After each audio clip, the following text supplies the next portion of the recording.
டைமில் குழந்த ரொம்ப ஹெல்த்தியாக வளர்கிறதுக்கான டிப்ஸ் தான். தினமும் நல்லா சத்தாக சாப்பிட்ணும், அதுதான் ரொம்ப முக்கியம். நம்ம சாப்பிட்ற சாப்பாடில் கீரை, ஒரு காய்கறி எப்போவுமே இருக்கிற மாதிரி பார்த்துக்கோங்க. நம்ம ஸ்நாக்ஸுக்கு பதிலாக குறுக்குறு, லேஸ் இந்த மாதிரிலாம் சாப்பிடக்கூடாது. ஸ்நாக்ஸாக எடுத்துக்கிறது கண்டிப்பாக ஃப்ரூட்ஸாக தான் இருக்கணும். டெய்லியும் ஒரு பேரிச்சம்பழம் சாப்பிடுங்க. பாதாம் 2, ஒரு அவிச்ச முட்டை எடுத்துக்கோங்க. தயிர், பால் டெய்லியுமே எடுத்துக்கோங்க. இது கால்சியம் சத்துக்கு ரொம்பவே ஹெல்ப்ஃபுல்லாக இருக்கும். தண்ணி அதிகமாக குடிச்சிக்கோங்க. ஒரு 2 லிட்ரு 3 லிட்ரு கூட ஒரு நாளைக்கு குடிக்கலாம். தண்ணி கம்மியாச்சுன்னா குழந்தைங்களுக்கு வந்து நீர் சத்து கம்மியாயிரும். ப்ரெக்னென்சி டைமில் நிறைய பேர் சொல்லுவாங்க வயிற்றில் வந்து தண்ணி கம்மியாக இருக்குன்னு. இது என்ன ஆகுனா குழந்தைங்க வளர்ச்சியை நல்லாவே பாதிப்படைய செஞ்சிடும். ஸோ மறக்காமல் தண்ணி அதிகமாக குடிக்கணும்.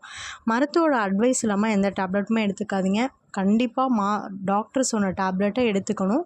அயன், கால்சியம், ஃபோலிக் ஆசிட் இதை 3ஐயுமே கண்டிப்பாக விடாமல் எடுத்துக்கணும். தினமுமே 7 to 8 மணி நேரம் தூங்கணும். ஸ்லீப்பை எப்போவுமே மிஸ் பண்ணிடாதீங்க.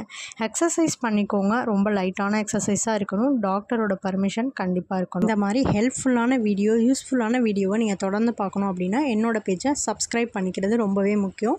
என்னோடய பேஜ் வந்து இப்போ தான் நியூவாக க்ரோத் ஆகிட்டுருக்கு. உங்களோட சப்போர்ட் எனக்கு ரொம்பவே முக்கியம். ஸோ மறக்காமல் என்னோடய பேஜை சப்ஸ்கிரைப் பண்ணிக்கோங்க.